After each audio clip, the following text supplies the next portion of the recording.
All right. Well, welcome to another edition of More Than Sunday, and we're still in the new year.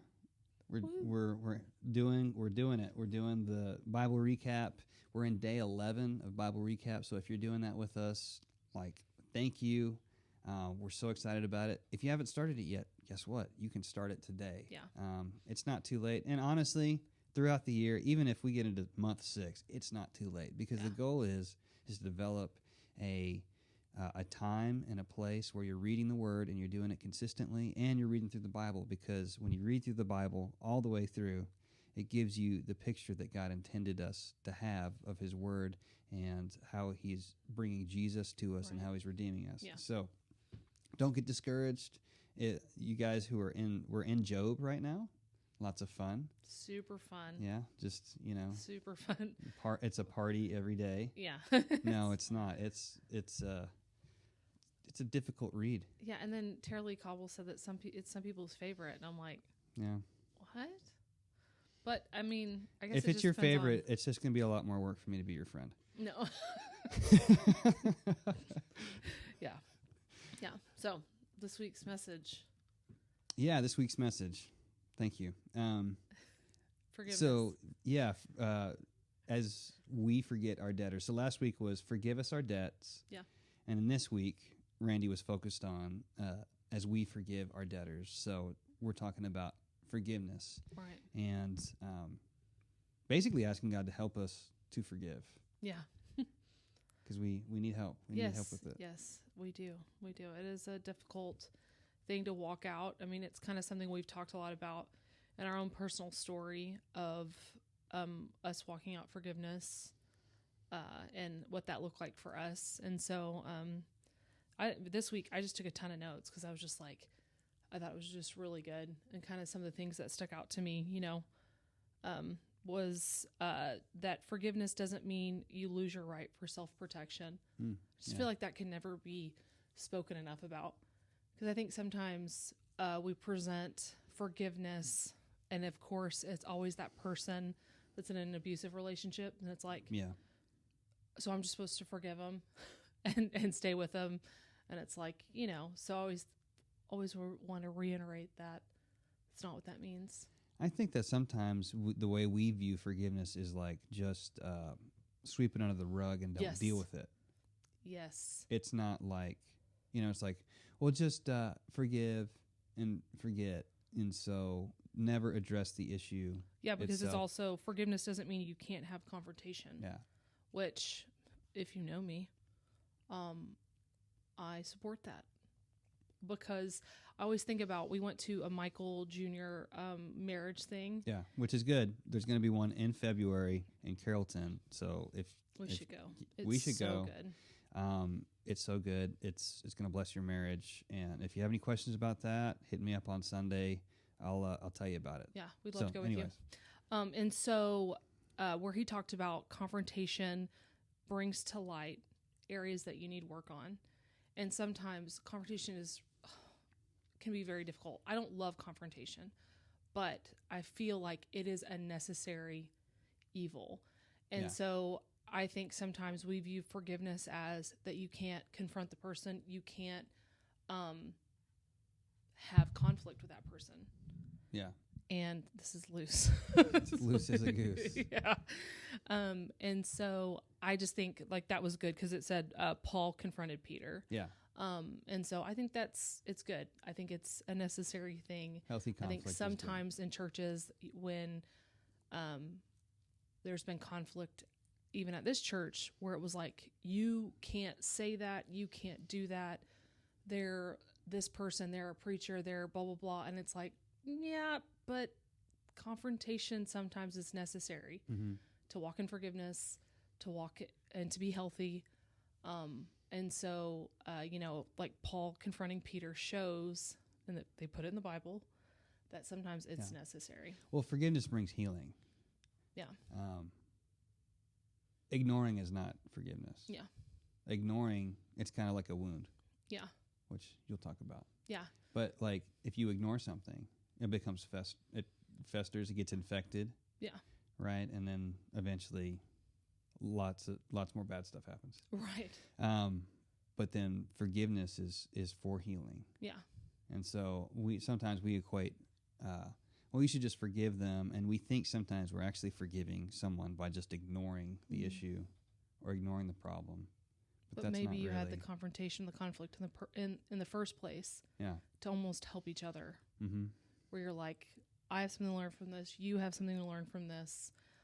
If I just forgive you and move on and we never talk about it, then you don't grow. I don't grow. Yeah. I'm not that, because I'm not a proponent for talk about every single thing. No. Because I worked at a place one time, Lululemon, and if you looked at someone cross, they'd say, I felt like you were looking at me weird earlier, and I just wanted to talk about it. I'd be like, what? No, I didn't. Yeah. And then they'd like sit you down, and you'd have this powwow. So you can imagine I got called in a lot. I was holding in gas. Yeah. It was just like, exactly. It was off. It was unhinged. Yeah. But I was just thinking today, and I didn't even really think about the fact that we were going to talk about this today, but that Corrie ten Boom quote that Randy talked about, I'm going to read it. So it talks about forgiveness. Forgiveness is like letting go of the bell rope. If you have seen a country church with a bell in the steeple, you will remember that to get the bell ringing, you have to tug a while. And once it has begun to ring, you merely maintain that momentum. As long as you keep pulling, the bell keeps ringing, and forgiveness is letting go of the rope. It is just that simple. But when you do so, the bell keeps ringing. Momentum is still at work, so however, if you keep your hands off the rope, the bell will begin to slow and eventually stop. Yeah. And that is forgiveness, and we've talked about this a lot when you kind of came out about your pornography addiction. And it wasn't just that it was a pornography addiction. It was that you had lied for 3 years of dating and 5 years of marriage. Yeah. And although that felt really, really crappy, it was a huge package to me of like betrayal. I didn't feel like I knew you. Mm-hmm. This is something you literally, because I'd be like, hey, is that something you struggle with? And you'd be like, it's actually not. And I'd be like, oh, okay. And I can remember, I think it was like 2 or 3 tries of like over that 5-year period of our first 5 years of marriage where I would like mention it and kind of give you a chance to get out and say something, and you didn't. And so I guess I looking back now, I realize I'd put you on a pedestal of viewing you as the perfect husband, the perfect man, while you are really great. Now I know you're not perfect. Yeah. And so so that was what I really struggled with, is like, I felt like I didn't know you. Yeah. And so as we started walking through that forgiveness, I always talk about this. At that point, we didn't have kids, we had a dog, and we were in the process of selling our home, and we were just waiting to close. Yeah. So we'd already sold it. And to me, in my head and where I was at, it was like, this is perfect. 'Cause like, we can walk away clean. Right. We don't have kids. I'm keeping the dog because I'm not the terrible person in this. Right. And so it just really wrecked your image of, like, in my mind, of who you were to me. And so at that point, when our pastors called us in and they wanted to talk with us, and I remember them saying, like, could you ever forgive Tim? And I just felt like the Lord dropped in my heart, and it was like, if you can forgive him in 20 years, which I can, because I'm that forgetful, can you forgive him today? Yeah. And it was like, yeah, I can. And that day I chose to start the process of letting go of the bell. Yeah. And the bell did ring for quite a while. Yeah. And I always say, like, if you were, and we talk about this a lot, because there would be like 6 weeks down the road where I would be so super pissed off. Yeah. I'd be like, I cannot believe, remember that time where I asked you and you lied to me? And like stuff like that would kind of fester. Mm-hmm. And then you would be like, I know, I'm so sorry. And never once did you ever be like, oh, I already asked you for your forgiveness. Yeah. And so I think it's like, if you truly are sorrowful, then in 6 weeks, you still are. Yeah. A month, you still are. Just like for me, it's like, if I could forgive you in 20 years, why not today? And And so this morning I was like, because I bit my cheek this week. Sorry. Sorry. Earlier I said a joke. I said, and so She said earlier this week, I bit my cheek because I'm so delicious. So, and I said, sorry. yes, you are. So dang it. No argument. I laughed just the from thought me. of the joke. Sorry. Okay. So I bit my cheek, and of course, if you're anything like most people, you're rubbing it constantly. You're like, yep, got a sore.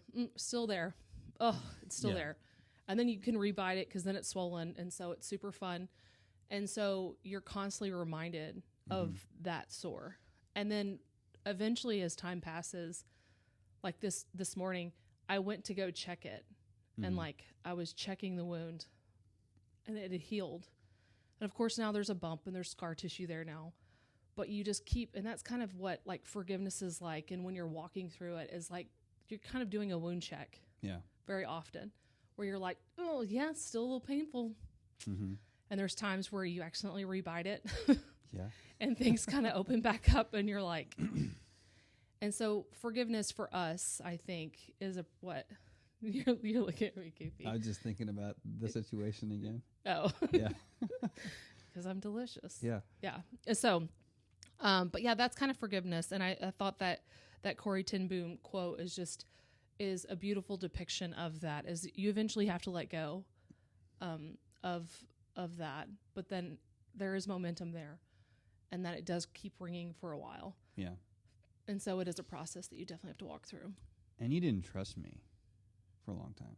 Oh yeah, no. Just because you forgave me didn't mean that you trusted me. No.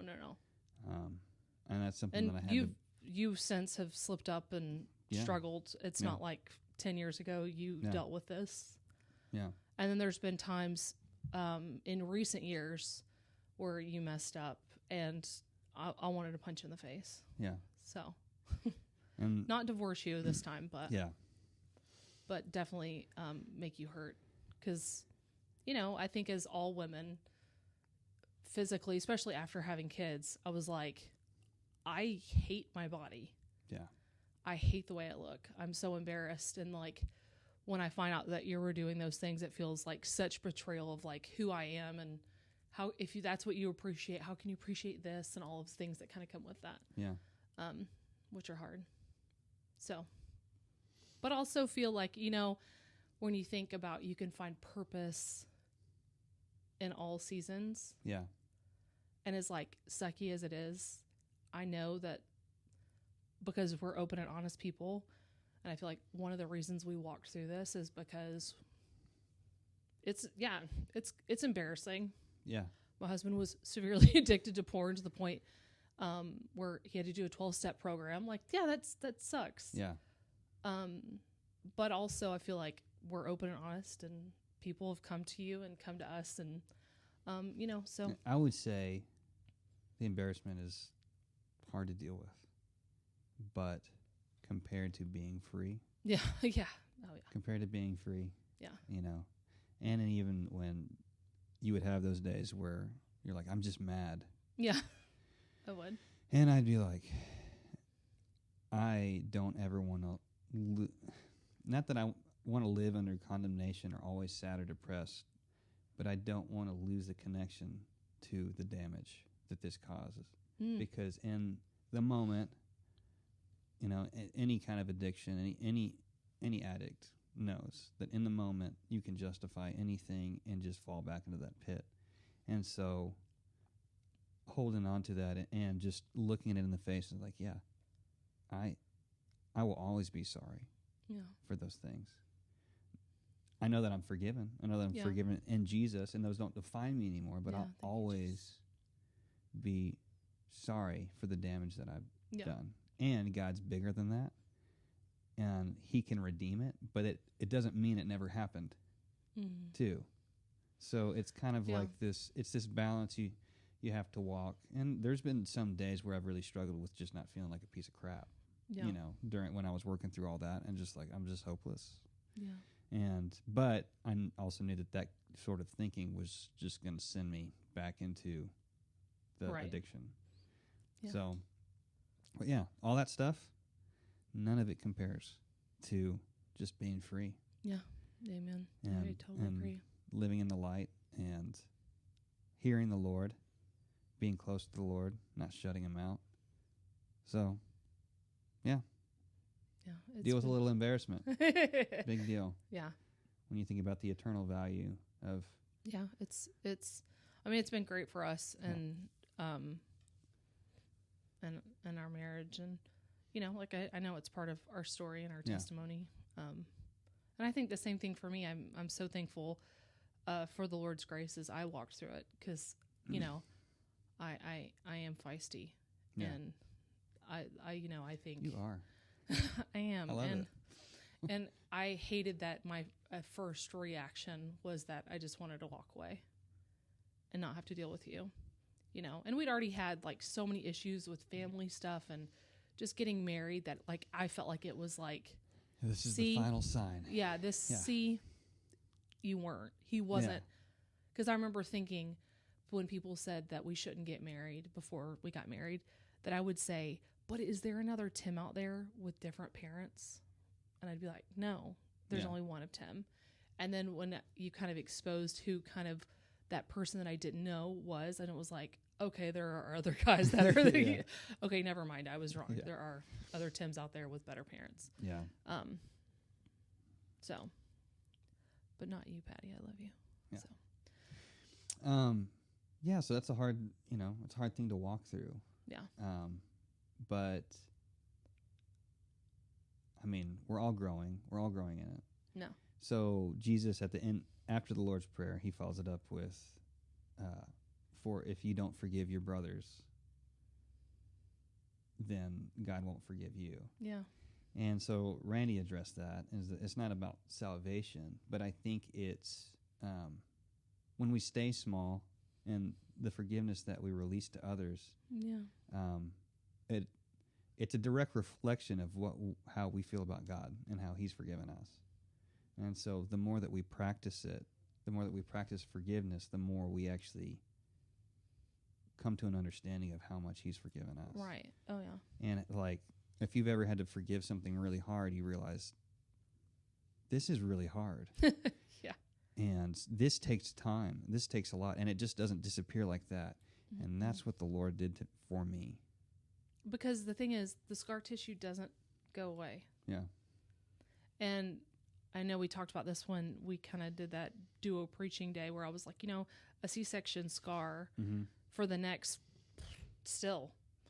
But for like a solid year afterwards, every time you lift your arm, you feel a pull. Mm-hmm. And so years it could take for you not to feel a pull of the scar tissue because it's tight there. And so you got to work through scar tissue as you go to therapy and things, so they want to break that up. Yeah. So sometimes maybe counseling is necessary for you to walk through some forgiveness with some big stuff. Yeah. I mean, we went to counseling. Yeah. So lots of it. Yeah, lots of it. We've visited it multiple times. So it's definitely something it's worth doing. Yes. And it does cost. Yeah. It does cost, but sometimes you've got to make the decision of like, well, what really matters? Yeah. What's really invaluable? Yeah. And then like when I think about the current dating scene and that you have to be on Tinder and you have to swipe.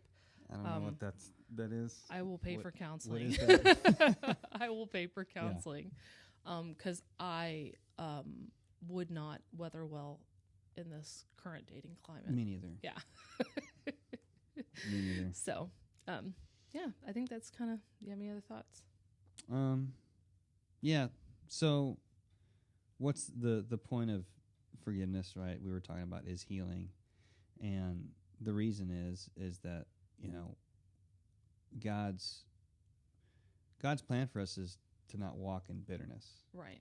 And anger. Yeah. One of the big things that just was like, oh wow, that's so good.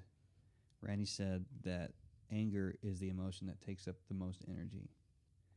And that unforgiveness is that it's like having that internal treadmill that never turns off. Ooh, yeah. And so the reason God wants us to forgive is because he wants us to be free. Yeah. And that as well. So like I was trying to be, I needed to be free in my addiction and stuff, but the Lord wants us to be free to forgive. Yeah. You know, he expects for us, you know, if we're being shaped into Jesus, he expects for us to forgive like Jesus has forgiven, Right. like he's forgiven. Yeah. And it's a process. But like, what's the end goal in that is that there's to have no place of bitterness. Right. Or where he said we were unforgiveness. never intended to be vessels of hatred and bitterness. We're intended to be vessels of life and joy. But I mean, just a little bit of bitterness Yeah. will make all that crash to the floor. And so like that's why there's literally no space for it, because just that little hint will just corrupt it all. Yeah. It's kind of funny that when it comes to a lot of things, doctors will give stress a lot of credit for the damage it does. And stress comes with when you're angry and bitter about something and you're just turmoiling over it, that creates stress in your life. Yeah. But like, you know, a lot of times like they don't believe maybe in healing or different things, but when it comes to actual stress, and we know that the Bible talks, you know, about you don't want that in your life, forgive, let it go, that the medical community agrees with it. It causes tons of health issues, you know, not just heart issues, it causes physical body issues as well. Yeah.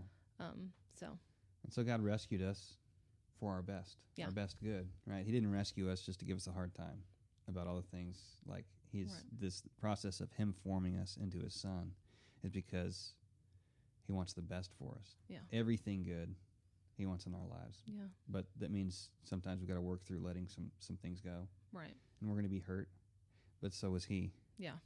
He was hurt. So, but yeah, I think that's pretty good. Yep. Well, it was a good talk. And so this Sunday is going to be, I believe, I don't know, I could be wrong. I think it's the last sermon in our series about Pray the Lord's, like this. Pray like this, the Lord's Prayer.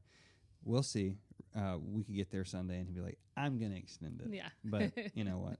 It's all good. Sometimes he decides mid-sermon. So yeah, you true. know.